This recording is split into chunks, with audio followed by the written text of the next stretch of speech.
Winter, 1997. None of us can remember which month.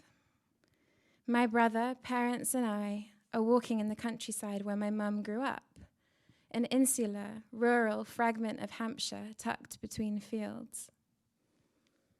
What little forest there is in that area is not lush and mysterious.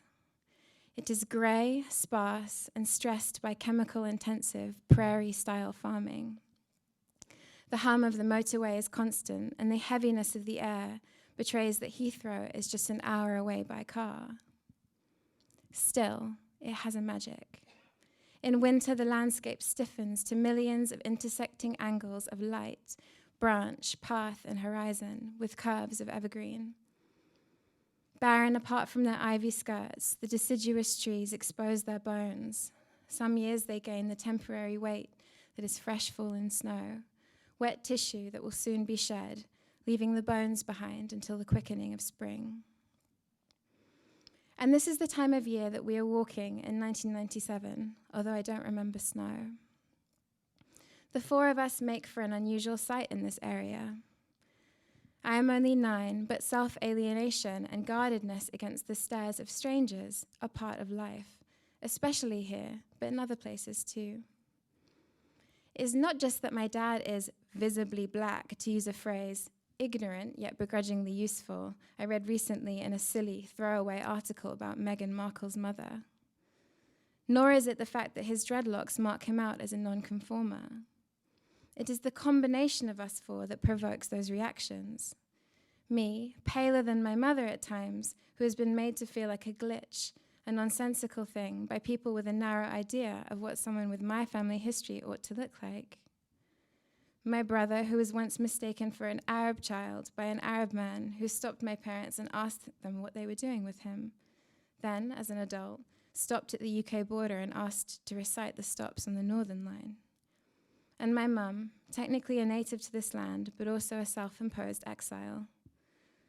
The force of stairs never breaks us into 4 separate pieces, but for me at least, I feel the power of burning eyes and their dormant potential to do just that. We cut across a field, my mum leading the way. I revel in the fact that it seems to be just us and the wildlife, and admire the way she knows the land so well. Without warning, we become aware of a 5th presence, an angry-looking older man who intercepts us from the side of the field. "What are you doing here?" I don't remember exactly what he said, but this question was its essence. "This is my land." A heated exchange ensues, my dad, brother, and I keeping quiet while my mum argues with the man, a farmer. The only part of the conversation I remember in full is the moment when my mum pointed to a hunched speck in the distance, moving in very slow motion across the edge of an adjacent field, a chair-like body silhouetted against a cottage none of us had noticed. "Who's that?" she asked, intimating that the figure, too, was a trespasser. "That's my wife," he replied. He marched us all of his land, and once the indignation cooled, we found some humor in the encounter. Of course, legally speaking, he was right. That was his land. And in 1997, we didn't have a right to move freely through it. His balking at our presence was more justified than when an aggressively bourgeois parent from my primary school around the same time asked us what on earth we, denizens of Finsbury Park, were doing on Hampstead Heath. But I'll always remember that encounter with the farmer because it changed my relationship to the English countryside. I understood then that it was a lacerated place, torn by competing claims to its magic. The seams and scars that break up the land will try and tell you where you belong. In one version of the ancient folk song Young Tambling from the Scottish borders, Lady Margaret is accosted in the woods she knows so well by a man who, after asking her what right she has to be there, violates and abandons her. In the next part of the ballad, she returns to the same woods to pick a bitter little herb because she's pregnant and must deal with it, luckily with the support of a serving girl who knows the secrets of plants. But again, she's met by the same man, Tambling, and he orders her not to pick the herb. The story is complex. By the end, the attacker and his victim are passionately in love. Lady Margaret rescues Tambling from the Queen of Elfland, who has held him captive, hence his lurking in the woods. After turning him into a lion, a snake, and a bar of iron, the Queen of Elfland is forced to turn Tambling back into a man because Lady Margaret refuses to let go of him, her love protecting him from the Queen's wrath. Lady Margaret's story offers a metaphor for the ambiguity of the countryside. The land can seduce and bring forth violence, inspire fear and lead to profound healing. It can be a site of escape or confinement. It's contoured by greed, yet even in its most contested areas, has a magic that transcends selfishness. In the countryside, we are forced to negotiate the demands of others with our own desires. And while many of the secrets of the earth are forgotten, the quiet power of plants remains breathtaking. During a walk on Box Hill in Surrey, Beth Collier, one of our speakers, who I'll introduce in a moment, informed me that one seed from the yew tree berry is enough to put a person in a coma. The exhibition, The Lie of the Land, here at MK, has given us the opportunity to reflect on the question of belonging in the English countryside and the ways in which that desire to belong can be blocked, particularly for people of colour.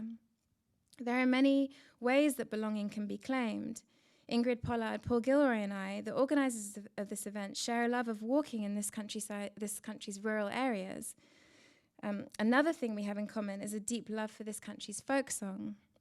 For me personally, I only came to terms with the idea that I might be English by connecting to what shreds of the pagan past I could find in the landscape and in the music. Ingrid was born in Guyana. Paul's mother, my grandmother, was also born in Guyana. Ingrid, Paul, and I, all of whom grew up in North London, are thus connected to the same distant country in tiers that have shaped our experiences and expressions of belonging and unbelonging. Later in the day, you're going to hear from them both, and at the end, we're going to play some music together. But first, we're going to hear from 3 speakers who will talk about how their work relates to this theme. So I'm going to introduce them now, and then they will speak one after the other, and then we'll take some questions. So Beth Collier is a nature-based psychotherapist and anthropologist who has a particular interest in supporting people of colour find their place in UK natural settings. In her own words, she is passionate about using natural environments such as woods and parkland as therapeutic spaces to help children, young people and adults connect with themselves and the world around them.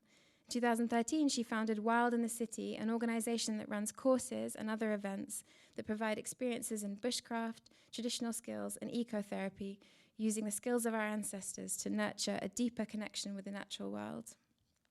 Our second speaker, Gabriel Jamie, became interested in science as a child through watching birds, first in Cape Town and then in the United Kingdom.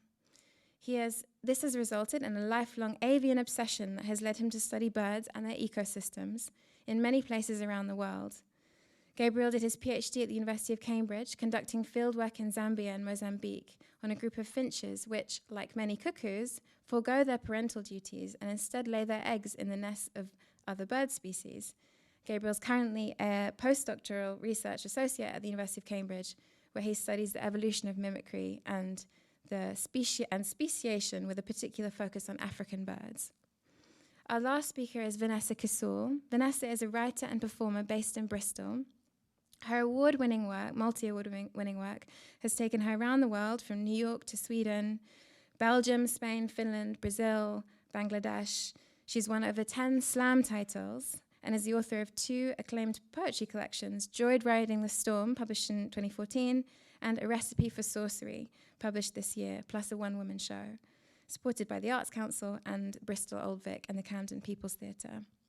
And she's currently Bristol City Poet. My name is Cora Gilroy-Ware.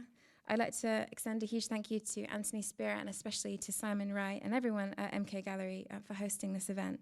I hope you get a chance to look at the fabulous exhibition at some point today. So I'm now going to hand over to Beth.